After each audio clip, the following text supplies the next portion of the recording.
So, let us start again about the distributed systems. I think more or less we are able to understand what is a distributed system, is not it? So, what the type of distributed systems and different examples of distributed systems and the definition of distributed system is very clear. So, as I told you, as there are number of definitions available in different books, and we shall follow a particular definition and a particular concept of the distributed system. Like this is the network, and sometimes nodes I will use as a square symbol, or I can use this symbol. Okay. And these are the key interfaces. So, this is the distributed system, and in the distributed system what happens on the underlying at the bottommost place the network, all the network layering protocols hardwares will come. On the top of that we will have a distributed system software.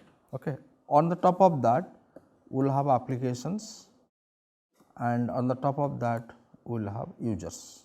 Users at the top end. After that number of application developers will be there, then distributed system software. And in the networking scenario, there we do not have distributed system software. Instead of that, you can say we have a network operating system, and this happens with every node. Every node consists of this number of layers.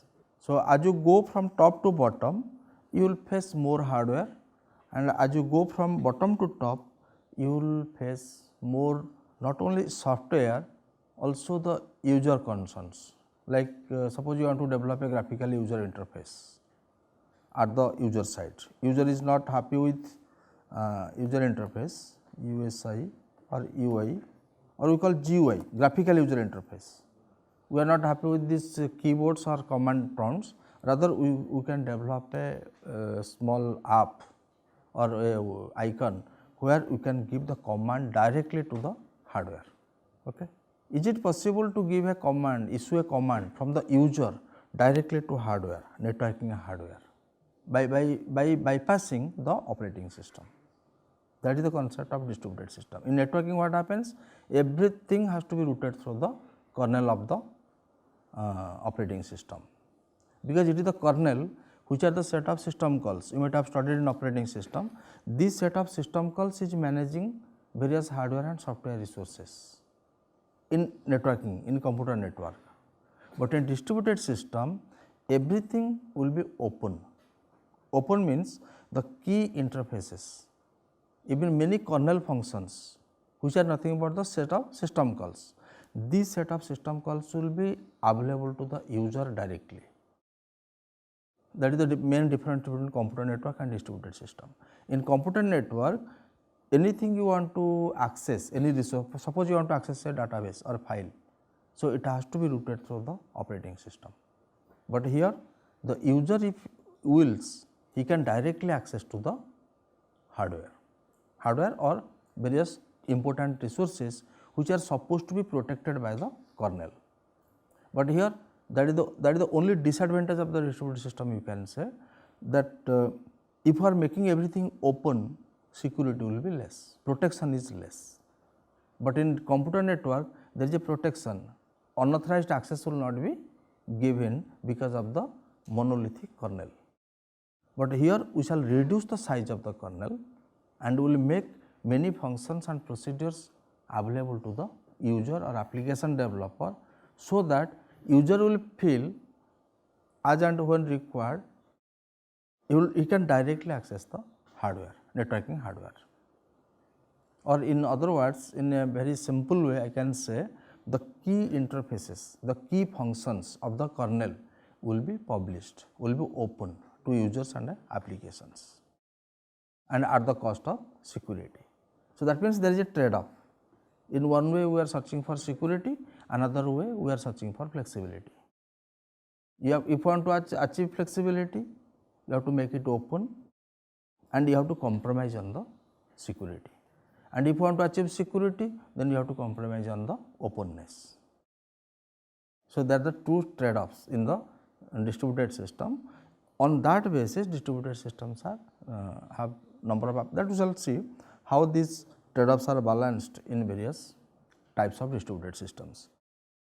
So, to make it more simplified, so these are the nodes and I will just give the name N1, N2, N3 and so on Nm, and this network, instead of telling network, or you can say communication network, which can be again, which can follow any topology. We saw that every network has a topology. Topology means the way the nodes are connected, and every network has a communication medium which can be wired or wireless, and every network has some protocols and standards, and these protocols and standards have to be followed whenever the communication takes place between any two nodes, right. Or suppose N1 wants to communicate with N2, N1 first float this information on the network, and as I told you, in its the fundamental form, whatever may be the message, because the data can be information or data can be available in the form of image or video or image or text. Is there any other way? At any point of time, whenever you see about the data or information, either it can be an image or it can be a video or it can be a text, and all these data or informations are reduced to bits, that is zeros and ones.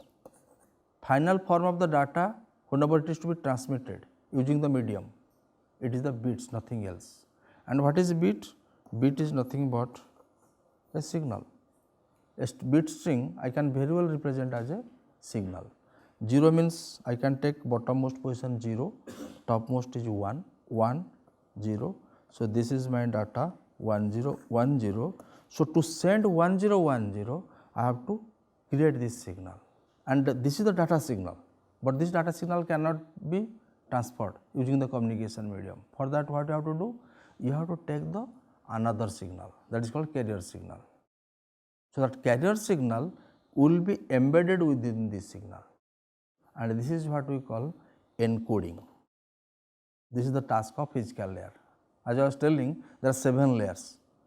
So, this physical layer, the bottommost layer of the network, is responsible for transmitting the data in binary digits. Binary digits means there must be a rectangular signal or square wave to transmit the data, and depending upon the encoding pattern, either I can take 0 as the bottommost position, or even I can assume 0 is the topmost position. There are large number of encoding patterns that we are not going to detail, because that you will study in computer network. A large number of encoding patterns, how to represent zeros and ones using a signal. Even there is an encoding pattern in the positive edge, whenever there is a transition occurs, that will represent a 0, and there can be positive edge, negative edge, there can be level. So, by just exploiting the positive edge, negative edge and the level, we can have several encoding patterns. And it may so happen that in the complex encoding scheme, within this time, that is, suppose this is the time interval is t, between this and this, I can send 3 bits of information. In positive edge I will send one bit, in the level I will send 1 bit, and in the negative edge I will send 1 bit, and time is only t. So, within time duration t, I can send 3 digits. But think of a situation, this is what I am telling 30 years back, but now the encoding schemes are so efficient, you can't imagine within this time t duration, I can send hundreds, thousands of bits.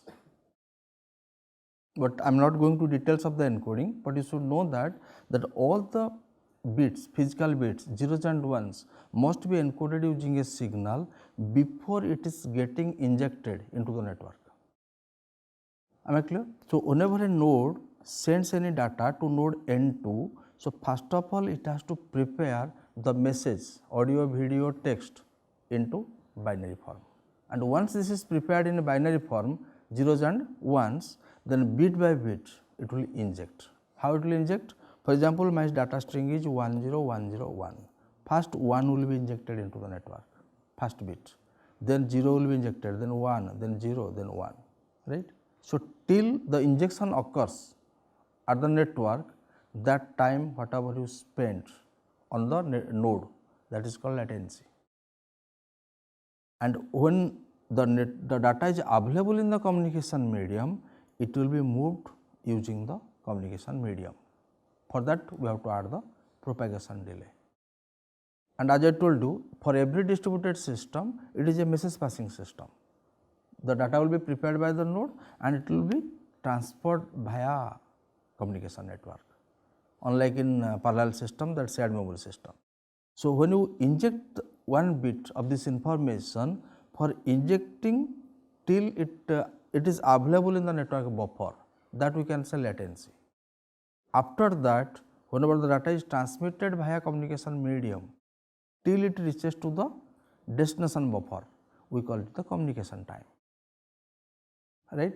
So, to make it more clear, there are so many models available, but here we shall go with a particular assumption that the software or hardware who are there in the node N1 will prepare this message before it is being injected into the network, that is called message preparation time, right. So, that may be operating system may prepare, or a user may prepare, or there are some hardware they are preparing the data, but they have to prepare that message before injecting into the network. And once it is prepared, then they will be transmitted. Can I say that delta S is the sending time? Sending time means transmitting time. So, delta S is the sending time, then plus suppose the propagation time is Tp, and then similarly it will be received by N2 with another time, let us take delta R.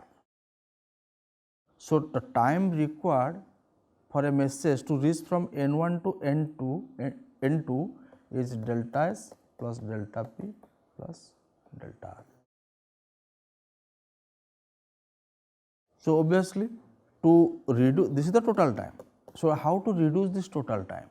So, you have to do something on the node and you have to do something on the interface. If you are not buffering, there is no time, and without, we shall see without buffering and with buffering. Because if you do not have any buffer, what you have to do? After sending one message, immediately you should send the next message, and again if the buffer is not available, the message will be lost if it is not properly sent. So, all these things we shall see, the different protocols are there anyway. So, this is what the concept of message passing distributed system. That means, for every message passing distributed system, there is a propagation delay, and that propagation delay is due to communication. And this equation holds good provided N1 is okay, correct, N2 is okay, and the communication medium is okay. It is okay. So, now this is the concept of distributed system, where several nodes are connected to the network, and network can be LAN, or it can be MAN, or it can be WAN, or finally if I say it can be internet, any other popular network we can write, but at least it can be LAN, or it can be MAN, or it can be WAN, following any kind of topology, star, ring, bus, etc., right, and following any type of communication medium, and there is a chance that part of network can be wired or part of network can be wireless, as far as the communication medium is concerned. So, communication medium, topology, protocol, standards, so everything will be defined, or it will vary from distributed system to distributed system. And example, what are the example distributed systems? We can go for telephone network. Telephone network is a distributed system, and you can go for a railway reservation system, that is a distributed system. Online banking system, a distributed system. So, these are the examples of the distributed system. Okay. So, every distributed system has a hierarchical structure, that underlying network is there, the distributed system software there, application is there, users are there. Now, we shall see what are the advantages of distributed system. Sorry, before going to advantage of distributed system, what are the minimum common requirements which a distributed system has, that we should focus.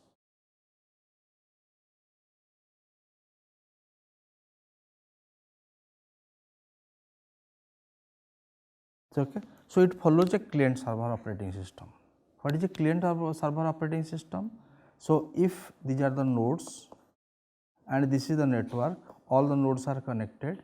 So, one of this node means the computer or can be process. One of the node must act as a client, another node will act as a server.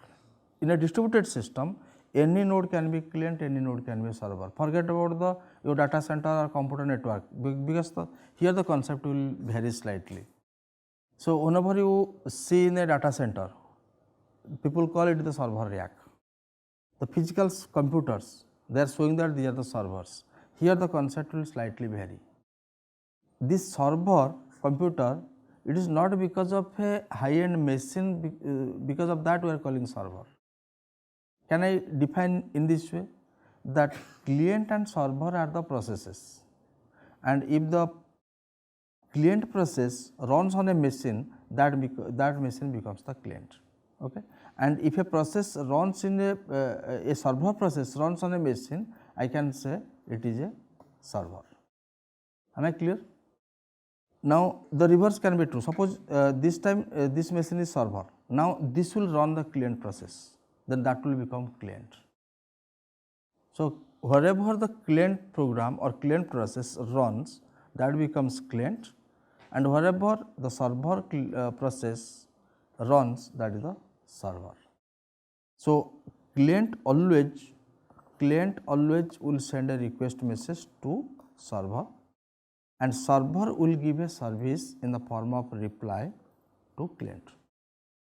This is the basic protocol, and this request message will follow a particular format, and once it reaches to the server will issue the reply message, and this protocol will be called as request reply protocol. And we shall see a large number of variations of RR protocol. So, this is the basic requirement, that it follows a client server operating system, and where client and servers, any node can be client, any node can be server. Then there are two types of server, one is computer server, another is file server. What is the role of computer server? It provides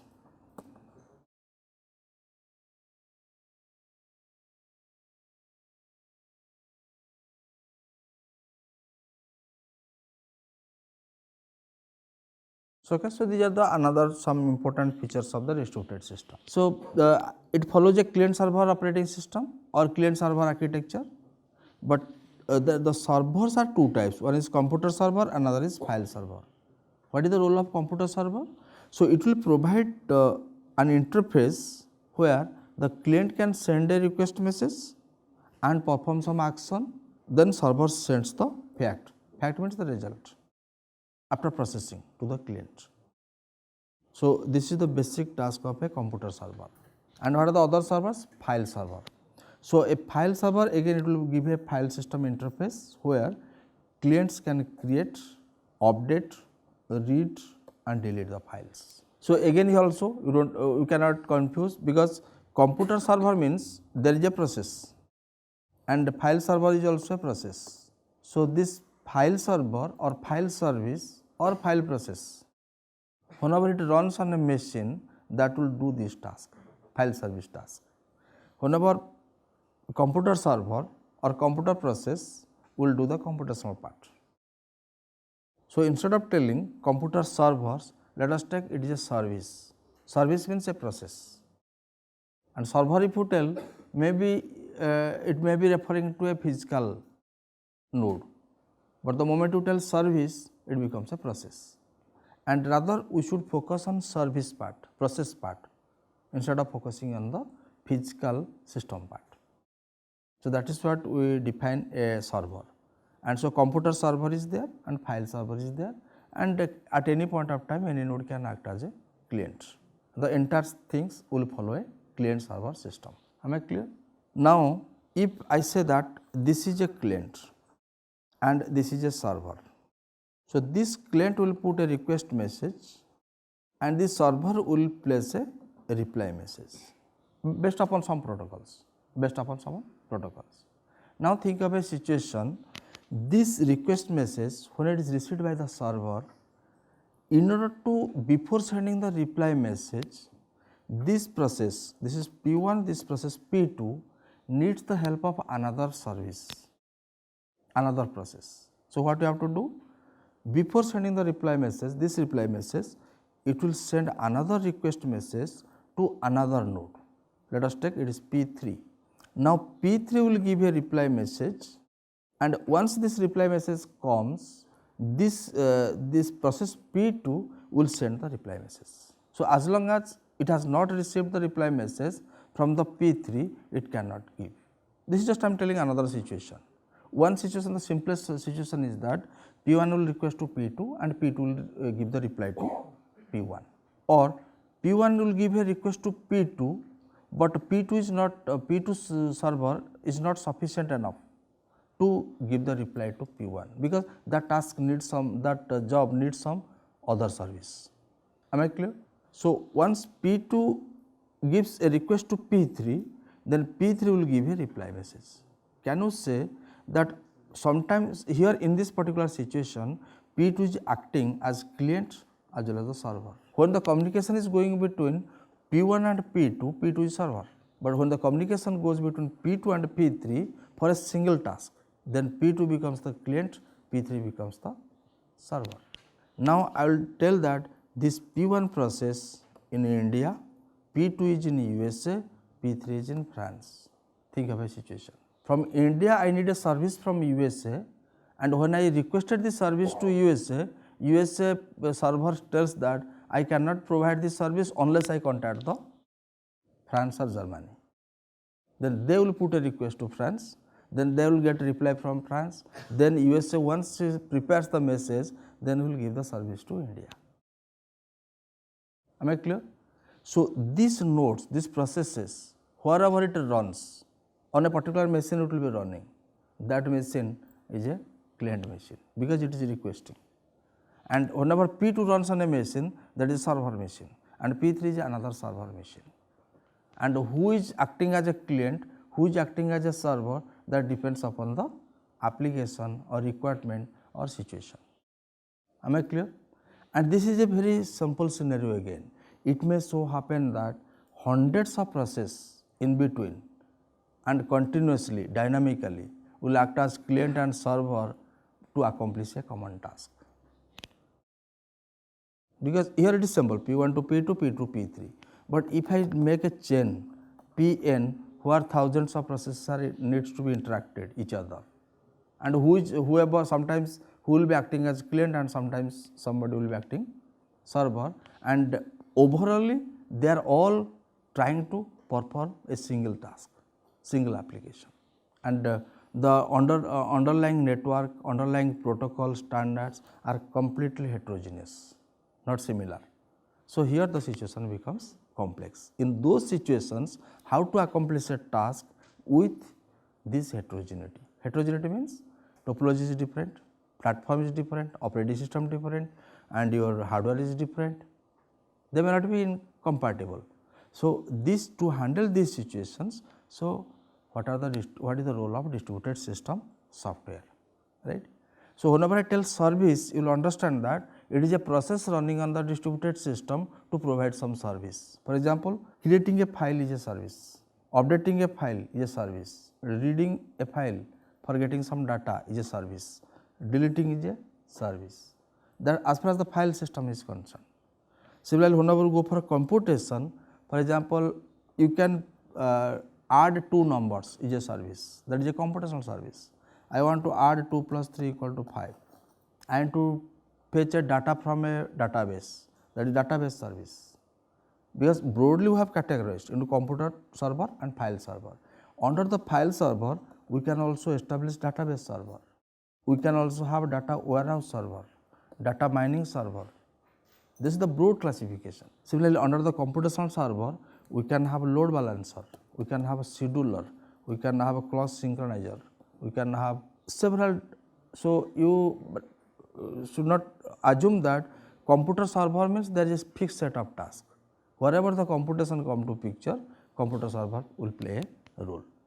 And whatever file services are there, that is file deletion, etc., database, data mining, warehousing, all these things. So, they are all coming under the file service. Now, if I say a distributed system is nothing but set of services, or instead of telling set of processes, I will tell a distributed system is nothing but set of services provided by a computer network. That is also true, provided the service is a process. A distributed system is nothing but set of services, and that services is provided by a computer network and associated softwares. That definition also holds good. Basically, in this subject, we will be dealing with set of distributed services, in the bracket I am writing processes, and who is acting as a client, who is acting as a server, that depends upon the applications, right. So, we need set of processes. These are the set of processes which are randomly available in the distributed system to provide the service. Similarly, there are some set of processes which are available or which will act as clients, and some set of processes will act as servers. This is all. This is nothing but a distributed system, and we do not know the location of the processes, whether it is in India, whether it is 100 kilometers away, 1000 kilometers, that we do not know. And whoever and we are not knowing what kind of languages they are also dealing. We do not know about the platform, we do not know about the topology and protocols, standards, of course location, and whether they are using LAN type of network, MAN 1. I may send a message in English, but somebody may receive the message in German. That is possible. I can send a message in English, but and I am sending to my to a friend in German. Assume that he is a German citizen. Then he has to receive that same message in German. But who will do that conversion? As long as English is there, there is no problem. But whenever there is a change in the platform, change in the language, so what you have to do? Or can I say that whenever a process wants to communicate with a remote process, it has to go via a number of incompatible platforms. So, how to make a common protocol so that it will handle all the underlying protocol layers and different protocols and allow the message to reach at the destination. That is our goal, or that is the goal of the distributed system. So, now let us see, if we are doing this, what are the advantages? Okay, another feature also I just left, there are no shared memory. So, for communication, therefore, we have to assume a loosely coupled system. Nodes are connected to a network and there is no shared memory. And another thing, there are various communication lines, that is also a drawback. Sometimes wireless, wired, and if it is wired, even wired also have different domains. We have copper wire, and we can have optical fiber. Optical fiber is also coming under wired communication. And if you go for wireless, starting from kilohertz, now I think we are dealing with terahertz, different bandwidth.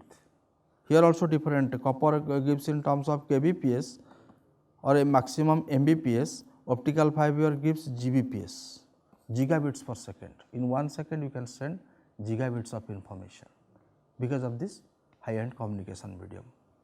So, here also we get gbps, then which is better, wired or wireless? Yes, that is very important thing.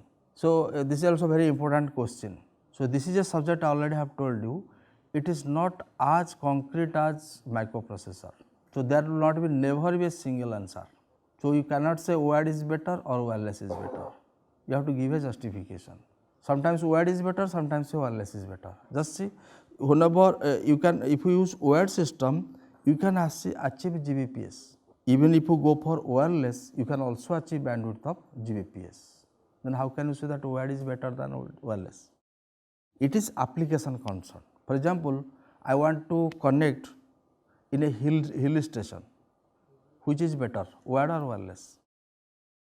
wireless is better. So, even the cost is maybe more, you should go for wireless. So, like that. So, whenever in a distributed system what happens, whenever you tell something is better than others with a proper justification. So, sometimes wired will be better than wireless and sometimes wireless will be also better than wired. That is about the communication medium and communication lines. And whenever we are discussing about a large computer network, since there are several communication lines, how to choose which communication line is best? And you cannot afford that after traveling 2000 kilometers, you cannot say that I have come in a wrong route, because the system is very complex and network is very large. So, you have to take a decision that so that you will follow a particular path without any problem and reach at the destination with a minimal cost. Therefore, choosing a particular path out of a large number of paths is very important. Sometimes the path which you have chosen may be very costly. So, that things again another problem. So, the three problems we can see observed from the distributed system. There is no global clock, nobody is your master, nobody is slaves, all are equal, because any process can be client, any process can be server. There is no master server, there is no master client, nothing. Unlike computer network, there is a server where all the nodes are connected. That is one drawback. Second disadvantage, or you can say it is one of the property also, that there is no shared memory. All the communication has to be done using message passing. Second, and third is various communication lines. So, no global clock, no shared memory and various communication lines. These are the prime properties or properties you can say, or these are the characteristics of the distributed system or drawbacks of the distributed system. With these drawbacks, you have to run a large number of applications in a heterogeneous structure. Just I will quickly list down what are the advantages, because now it is the time to know what are the advantages of distributed system, what are the disadvantages, what is the design goal and what is the properties of distributed system. So, advantages of distributed system. Number one,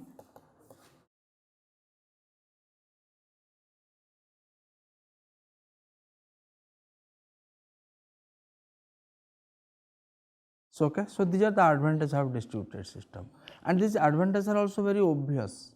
If you read this, automatically they are understood. You can see inherently distributed applications. You can distribute the applications anywhere. There is no restriction, there is no any constraint that you have to run your application on this particular machine. You have got enough freedom to distribute your applications at various places. It is just like ATM. Suppose ATM is a distributed system. You can draw the money anywhere. You can draw the money from campus, or you can draw the money from sector 2, or wherever you go. Suppose you have gone to another place, Mumbai, there also you can withdraw the money, but account remains same, or account is also floating, account is also distributed, right. So, this is the inherently distributed applications. The second is resource sharing. Suppose you have a very good machine somewhere, a number of people wants to use that machine. So, it can be shared. Let us simple example, a printer. So, you can attach this printer to a particular machine, and from any machine you can print that print any material by sitting at different machines. So, that is resource sharing. Then computational speed up, obviously, because if one person is doing a task, if 10 persons will do the same task, what is the speed up? Suppose one person is doing a task in one day means 24 hours. Suppose for performing one task, one person take 24 hours. If I engage 24 persons, can I complete within 1 hour? Theoretically it is okay, theoretically it is acceptable, but practically it is not acceptable due to various constraints. We will not go into that, but simple concept is that if a single person is taking 24 hours and if the 24 persons are engaged for the same work, it will be accomplished within 1 hour. That is what the distributed system says. Why you will do alone? So many things are there, so many nodes will participate in the computational process. Therefore, computational speed up will increase, but it is restricted by the number of constraint. For example, if in the 24 that when we engage these 24 people, some people will not work, what will do? You cannot achieve within 1 hour. Out of 24 persons, suppose 4 persons could not work, then that work will be divided among 20 persons. Speed up will be reduced. So, the ideal speed up is n if you do n number of replicas, n number of redundancies. So, ideal speed up can never be achieved because of this. Is just I gave one example. We shall see how the computational speed up is affected by various parameters. Okay. Then reliability, obviously. Suppose if you run a process and same process is executed number of times, and if that process is lost, at least there will be another process to take over. So, reliability is there. Then communication, without this thing, distributed system means only for communication we are establishing distributed system to allow the flexible communication, and better price performance ratio. Already I have told you that cluster is better in terms of cost than supercomputers. Supercomputers are centralized systems, clusters are the distributed systems, and cost of cluster is very less as compared to supercomputers. So, these are the advantages of distributed system, and next class we shall see disadvantage of distributed system, then different challenges that are to be faced by the distributed system and how to solve it.